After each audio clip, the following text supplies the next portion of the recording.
इस बदले हुए अमेरिका में फौज ने सरकार पर कब्जा कर लिया है और पूरा देश एक जुल्मी निजाम बन गया है। एक आदमी जिसे लोग मेजर कहते हैं वो ही सब कुछ कंट्रोल करता है। कुछ वक्त बाद हुकूमत एक खतरनाक मुकाबला शुरू करती है जिसे लॉन्ग वॉक कहा जाता है। जो इस मुकाबले को जीता है उसे मिलती है शोहरत, पैसा और एक ऐसी ख्वाहिश पूरी करने का मौका जो वो चाहे। ये पूरा इवेंट टीवी पर लाइव दिखाया जाता है और गरीब लोगों के लिए यही एक रास्ता होता है अपनी जिंदगी बदलने का। कई लोग खुद से इस मुकाबले के लिए नाम लिखाते हैं और लॉटरी के जरिए 50 लोग चुने जाते हैं। मेन स्टेट से सिर्फ एक लड़का सेलेक्ट होता है, रे, जिसे उसकी माँ जिन्नी इवेंट तक छोड़ने जा रही होती है। कार के अंदर माहौल बहुत खामोश और टेंशन भरा होता है। जिन्नी चाहती है कि रे अपना फैसला बदल दे, लेकिन रे कहता है कि अब ये उसकी जिंदगी का फैसला है। जब वो लोग जगह पर पहुंचते हैं, जिन्नी उसे जोर से गले लगाती है और रोकर अलविदा कहती है। रे फिर गेट के अंदर चला जाता है और वहाँ एक लड़के पीटर से मिलता है जो बहुत मिलनसार है। बाकी के पार्टिसिपेंट्स भी दिखने में दोस्ताना लगते हैं। सब एक दूसरे से बातें करते हुए इंतजार कर रहे होते हैं कि इवेंट शुरू हो। कर्ली नाम का एक लड़का इधर उधर घूमता रहता है। उसके चेहरे से दिख रहा होता है कि वो घबराया हुआ है। वो कहता है कि उसकी एज 18 साल है, लेकिन किसी को यकीन नहीं होता।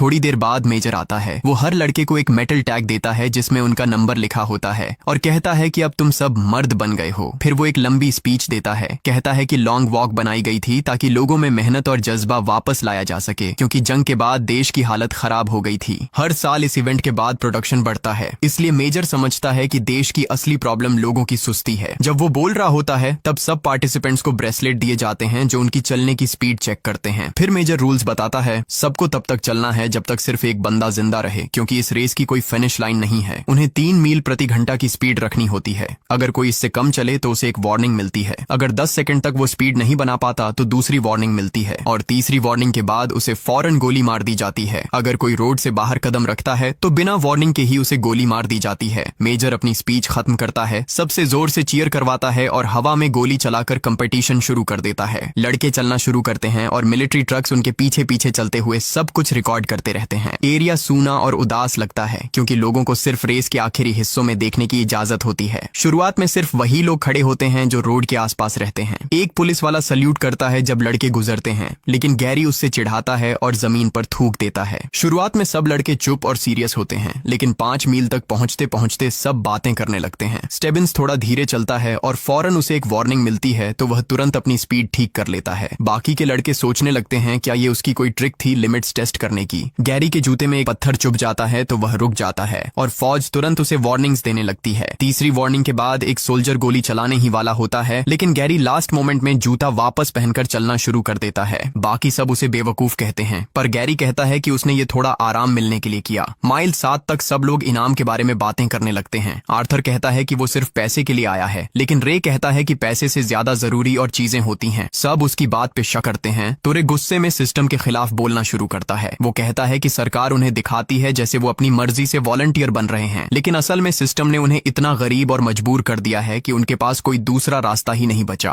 कुछ लड़के कहते हैं कैमरा के सामने ऐसी बातें करना खतरनाक है, लेकिन पीटर उसकी बात से मुतासिर होता है और कहता है कि अगर वो जीत गए तो ये पैसा लोगों की मदद में लगाएंगे। फिर पीटर एक सिगरेट जलाता है। हैंक उसे कहता है कि ये बुरी आइडिया है, लेकिन आर्थर उसे सिगरेट शेयर करने को बोलता है। तभी रिचर्ड बीच में से गुजरता है। वो सबके नाम और नंबर लिख रहा होता है क्योंकि वो सोचता है कि वो लॉन्ग वॉक पर एक किताब लिखेगा जिससे वो मशहूर हो जाएगा। पीटर कहता है ये बेकार सोच है क्योंकि अगर वो जीत गया तो वैसे ही मशहूर और अमीर हो जाएगा। कुछ देर बाद कर्ली दर्द से चीखता है। उसके पैर में क्रैम्प आ जाता है। वो धीरे चलने लगता है और सोल्जर्स उसे वार्न करते हैं। रे और पीटर उसे संभालने की कोशिश करते हैं और हिम्मत बढ़ाते हैं। कर्ली हौसला जुटाकर चलने की कोशिश करता है, लेकिन दर्द इतना बढ़ जाता है कि वो जमीन पर गिर पड़ता है। तीसरी वार्निंग के बाद एक सोल्जर उसे सिर में गोली मार देता है। ये देखकर रे इतना शॉक हो जाता है कि वो भी धीरे चलने लगता है और उसे भी एक वार्निंग मिल जाती है। तब पीटर उसे धक्का देकर तेज चलने को मजबूर करता है। कुछ देर बाद मेजर रोड पर वापस आता है और कर्ली के लिए एक स्पीच देता है। वो कहता है कि एक साथी गिर गया है और उसकी बहादुरी को याद रखना चाहिए। रे एक सोल्जर से अपनी कैंटीन रिफिल करने के लिए कहता है और मजाक में उसकी बंदूक को छूता है। माइल 17 पर वो लोग रोड के किनारे एक लड़की को देखते हैं जो एक साइन पकड़कर रे के लिए चीयर कर रही होती है। बाकी लड़के उसका मजाक बनाते हैं कि देखो उसकी फैन मिल गई। अचानक एक लड़का रोड पर गिर पड़ता है। सोल्जर्स उसे वार्न करते हैं, जबकि गैरी उस पर जंप करता है और मजाक उड़ाता है कि उसने अपनी बीमारी छुपाई थी। कुछ सेकंड में सोल्जर्स उस लड़के को गोली मार देते हैं। गैरी हंसकर कहता है कि सब खुश हो जाओ, एक कंपटीटर कम हो गया। माइल 25 पर गैरी एक लड़के रैंक को तंग करना शुरू करता है। पहले रैंक उसे इग्नोर करता है, लेकिन जब गैरी उसकी माँ को गाली देता है तो रैंक गुस्से में उस पर हमला कर देता है। गैरी उसके सब पंच से बच जाता है और रैंक जमीन पर जोर से गिरता है। वो समय पर नहीं उठ पाता और सोल्जर्स उसे भी गोली मार देते हैं। बाकी सब गैरी पर चिल्लाते हैं और कहते हैं कि ये उसकी वजह से हुआ है और वो इंतजार नहीं कर सकते जब तक गैरी की बारी नहीं आती। माइल 35 पर मेजर फिर आता है और सबको पहली रात तक पहुंचने पर बधाई देता है।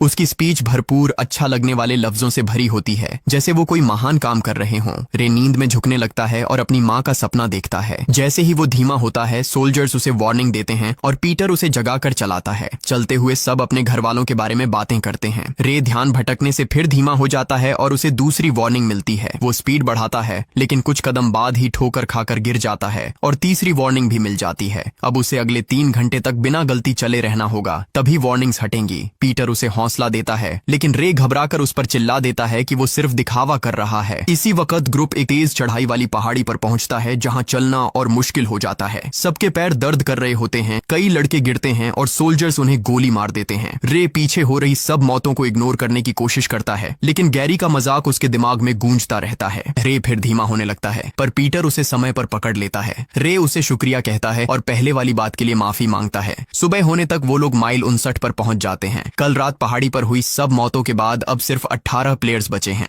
माइल 67 तक आते आते हैंक मुश्किल से चल पा रहा होता है। पीटर हैंक की हालत देखकर उसकी मदद करने जाता है, लेकिन हैंक गुस्से में उसे झिड़क देता है कि मुझे अकेला छोड़ दो। इधर रिचर्ड का टखना मुड़ गया होता है और वो अब धीरे चलने लगता है। सोल्जर्स उसे वार्न करते हैं और रे उसे मोटिवेट करता है कि बस थोड़ा और चल ले, लेकिन रिचर्ड का जिस्म साथ नहीं देता और वो जमीन पर गिर पड़ता है। एक सोल्जर फौरन उसके सिर में गोली मार देता है और पास खड़े 2 बच्चे सब कुछ देख लेते हैं। जब वॉक 100 माइल्स तक पहुंचती है तो मेजर सबको बधाई देने के लिए वापस आता है। उस वक्त एक लड़का भागने की कोशिश करता है, लेकिन सोल्जर्स फौरन उसे गोली मारकर गिरा देते हैं। माइल 103 पर लड़के अपनी विश के बारे में बातें करते हैं। पीटर कहता है कि अगर उसे मौका मिला तो वो यही मांगेगा कि 2 लोग जीत सकें। रे कहता है कि वो पूरा सिस्टम ही बदल देना चाहता है, लेकिन बाकी कहते हैं कि विश से देश के नियम नहीं बदले जा सकते। सब इरिटेट हो जाते हैं और गुस्से में मेजर और कंपटीशन को गालियां देते हैं। शाम तक तेज बारिश शुरू हो जाती है। रे नींद से लड़ रहा होता है तो पीटर उसे संभाल कर चलाता है। सुबह तक वो माइल 144 तक पहुंचते हैं। सब लोग थकान भूलने के लिए बातें करते रहते हैं। रे तब पीटर को अपने बाप के बारे में बताता है कि उसके लिए उसका बाप उसका हीरो था। उसका बाप उसे ऐसी चीजें सिखाता था जो सरकार ने मना की हुई थी,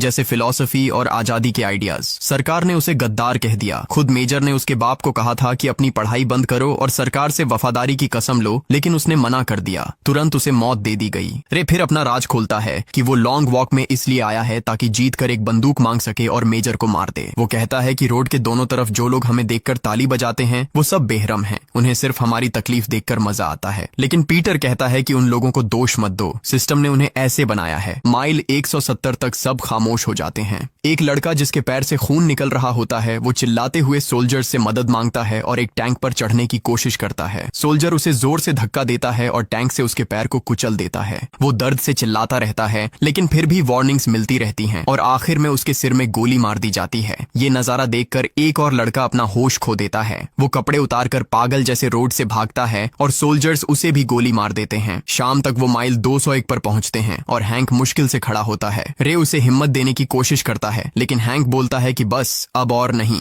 वो पलटकर सोल्जर्स के ट्रक के पास जाता है और तुरंत उसे गोली मार दी जाती है। आर्थर दर्द में चिल्लाता हुआ अपने दोस्त के पास दौड़ता है और उसे पकड़ लेता है, लेकिन सोल्जर्स उसे भी वार्न करते हैं। रे उसे जोर से खींचकर दूर ले जाता है ताकि उसकी जान बच सके। सुबह तक वो माइल 209 पर पहुंचते हैं और अब सिर्फ 6 लड़के बचे होते हैं। सबको याद आता है कि हैंक की एक बीवी थी, तो सब ये तय करते हैं कि जो भी जीतेगा वो अपने इनाम का कुछ हिस्सा उस औरत को देगा। इस बात में गैरी शामिल नहीं होता और उसे लगता है कि सब उसे इग्नोर कर रहे हैं। वो रे के पास आता है और बताता है कि रैंक की मौत उसके जहन से नहीं जा रही। वो कहता है कि उसका इरादा कभी भी उसे मारवाने का नहीं था। गैरी माफी मांगता है, लेकिन फिर भी कहता है कि ये उसकी गलती नहीं थी। वो वादा करता है कि वो भी हैंक की बीवी को पैसा देगा तो सब उसे दोबारा अपने ग्रुप में शामिल कर लेते हैं। चलते हुए गैरी गिल्ट से पागल होने लगता है। वो सिस्टम और मेजर पर गुस्सा निकालता है और बाकी सब पर चिल्लाता है। फिर वो आगे बढ़ता है, एक चम्मच निकालता है और खुद को खत्म कर लेता है। सोल्जर्स फिर भी अपना प्रोसीजर फॉलो करते हैं, वार्निंग्स देते हैं और फिर उसके सिर में गोली मार देते हैं। मील 260 तक पहुंचते पहुंचते लड़के अपना मूड ठीक रखने के लिए गाने गाने लगते हैं। 5वें दिन वो माइल 278 पर पहुंचते हैं और उस रास्ते पर बढ़ते हैं जो रे के गांव की तरफ जाता है। काली कहता है कि रे लकी है क्योंकि उसे अपनी माँ देखने मिलेगी, लेकिन रे कहता है कि ये तो बदनसीबी है, उसे फिर से उससे दूर जाना पड़ेगा। मील 286 पर वो उसके गांव से गुजरते हैं। इसी दौरान रे का एक बूट फट जाता है। आर्थर कहता है कि अगर दोनों जूते अलग अलग होंगे तो चलना मुश्किल हो जाएगा, तो रे दोनों जूते उतार देता है। उसके पैरों से खून निकल रहा होता है। तभी वो दूर अपनी माँ गिन्नी को देखता है, अपने आप पर काबू नहीं रख पाता और उसके तरफ दौड़ पड़ता है। गिन्नी घबरा जाती है और उसे कहती है कि रोड पर ही रहो। इसी वक्त पीटर रे का हाथ पकड़कर खींच लेता है और उसे गोली लगने से बचा लेता है। रे दूर से अपनी माँ को माफी चिल्लाकर कहता है। जब उसे समझ आता है कि वह भी अपने बाप जैसा ही बन गया है, एक आदमी जो अपने जज्बात के आगे हार गया। चलते हुए पीटर अपनी कहानी बताता है। उसके माँ बाप जंग के दौरान मर गए थे और उसे उसके चाचा के घर भेज दिया गया था। चाचा रोज उसे पीटा करता था जब तक पीटर 10 साल का था। उसके बाद वह सड़कों पर रहने लगा, चोरी और लड़ाई करके जिंदा रहता था। एक दिन एक लड़ाई में उसके चेहरे पर छुरी लगी और वह हॉस्पिटल पहुंच गया। उस दिन से उसने अपने आप से वादा किया कि चाहे जिंदगी कितनी भी अंधेरी हो, वह हमेशा रोशनी ढूंढेगा। अगर वह जीत गया तो वह पैसा अनाथ बच्चों की मदद में लगाएगा। मील 306 पर स्टीवंस कहता है कि अब सबको एक दूसरे की मदद करना बंद कर देना चाहिए, क्योंकि जब तक वे एक साथ हैं ये वॉक कभी खत्म नहीं होगी। और सब यह बात मान जाते हैं। तभी आर्थर का नाक से खून बहना शुरू होता है। सब दिखावा करते हैं जैसे उन्हें परवाह नहीं। काली इसे सह नहीं पाता। वह गुस्सा होकर आगे बढ़ता है, एक सोल्जर की बंदूक छीनता है और उसे गोली मार देता है। बाकी सब देखते रह जाते हैं। सोल्जर्स तुरंत काली को भी गोली मार देते हैं, लेकिन वह चाहता है कि वह अपनी मौत का मालिक खुद बने, तो वह खुद अपनी जान ले लेता है। मील 324 पर आर्थर का नाक का खून बढ़ जाता है। पीटर और रे उसे संभालते हैं, लेकिन आर्थर जानता है कि अब ज्यादा वक्त नहीं। वह कहता है, अगर तुम जीत गए तो यह लॉकेट मेरी दादी को दे देना। और फिर कहता है, पीछे मत देखना। वह ट्रक की तरफ चलता है और सोल्जर्स उसे मार देते हैं। रात होती है। माइल 326 पर सिर्फ 3 लोग बचे होते हैं। मेजर उनके पास आता है और बातें करता रहता है। रे तंग आकर उसे गाली देता है, लेकिन मेजर के चेहरे पर मुस्कान है। वो कहता है, यही किलर इंस्टिंक्ट चाहिए जीतने वाले में। तब स्टेबिन्स अपना राज खोल देता है। वो मेजर का बेटा है और उसकी विश है कि वो अपने बाप के घर में रह सके, लेकिन उसके अंदर के ऑर्गन्स फेल हो रहे होते हैं। वो कहता है, तुम दोनों के साथ चलना मेरे लिए फख्र की बात थी। फिर वो रुक जाता है। सोल्जर्स उसे भी मार देते हैं और मेजर जरा भी नहीं हिलता। कुछ देर बाद बारिश शुरू होती है। रे कहता है, मैं पहले मौत से डरता था, लेकिन इतने लड़कों को मरते देखा है कि अब नहीं डरता। माइल 331 पर दोनों एक शहर पहुंचते हैं जहां लोग पागल होकर उनके लिए चीयर कर रहे होते हैं। पीटर रुकता है और कहता है, मैं हारना चाहता हूं ताकि तू अपनी माँ से मिल सके। रे मना कर देता है, उसे चलने के लिए कहता है। फिर पीटर आगे चलता जाता है और रे पीछे रुक जाता है। सोल्जर्स रे को गोली मार देते हैं। पीटर लौट कर उसे बचाने की कोशिश करता है, लेकिन अब वो जीत चुका होता है और सोल्जर्स उसे खींच कर ले जाते हैं। रे कहते हुए गिरता है, माँ मुझे माफ कर देना। मेजर आता है और आखिरी गोली चलाकर उसकी कहानी खत्म कर देता है। आसमान में फायरवर्क्स छूट रहे होते हैं, लोग चीख रहे होते हैं और पीटर टूट चुका होता है। मेजर उसके पास आकर कहता है, मुबारक हो, बताओ तुम्हारा विश क्या है। पीटर कहता है कि उसका विश एक फौजी की बंदूक लेना है ताकि वो एक दिन अपने बच्चों को दे सके, अपनी जीत की निशानी के तौर पर। सैनिक थोड़ा हिचकिचाते हैं, लेकिन मेजर जोर देकर कहता है कि वे उसे बंदूक दे दें। जैसे ही पीटर बंदूक पकड़ता है, वह सीधे मेजर की ओर तान देता है। मेजर शांत रहने की कोशिश करते हुए कहता है, जरा सोचो,